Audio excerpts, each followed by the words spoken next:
Hello, I'm Tom Martin from the University of California, San Francisco, Helen Diller Family Comprehensive Cancer Center. And I'm joined today with Blood Cancers Today Editor-in-Chief, Dr. Sagar Lonial of the Winship Cancer Institute in Emory, Dr. Shambavi Richard of the Center of Excellence for Multiple Myeloma in the ICANN School of Medicine at Mount Sinai in New York, and Dr. Peter Voorhees of the Levine Cancer Institute in North Carolina. And this is our first roundtable of discussion on BCMA-targeted CAR T-cell therapy. We also have the direction where we're going with CAR T-cells of moving into the allogeneic CAR T-cells, so trying to take donor T-cells, and there might be some advantages of that. So, Dr. Lonial, what do you think about the allogeneic CAR T-cell portfolio at the current time? Yeah, it's an interesting idea given that potentially one of the many reasons why CARs may be less effective is the quality and the quantity of effective T cells in a patient with refractory myeloma that is the starting product, if you will, of what you're going to ultimately make into a CAR T cell. And certainly in myeloma and in B cell malignancies, it has been demonstrated that the poor quality of the product results in a less effective product, and that can shorten PFS and potentially response rate. So it was natural to think about allogeneic CAR T cells, off-the-shelf CAR T cells, if you will, as an alternative source.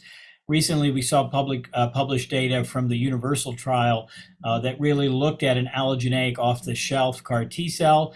And similar to what all of you have demonstrated with the autologous CAR T cells, very high overall response rate and toxicity profile not dissimilar to what we're seeing with auto CAR T cells as well. So I think that this is an effective strategy.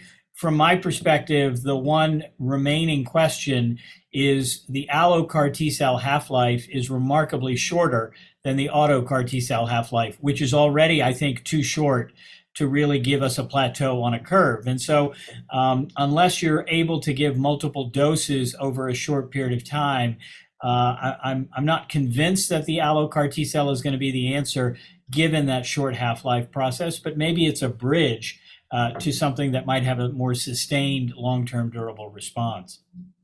I think building on the idea of drug resistance and mechanisms of treatment failure, the idea of using a single target, we know that myeloma cells are smart, and if you beat them over the head with one drug, they become resistant to that and then think about other ways to develop and proliferate. And so one of the things that's been reported by Adam Cohen, as well as in combination with Madhav Dadapkar when they look at some of the earlier Penn experience, is that once you treat a patient with a BCMA-directed CAR, the remaining cells either are BCMA low or begin to lose expression of BCMA.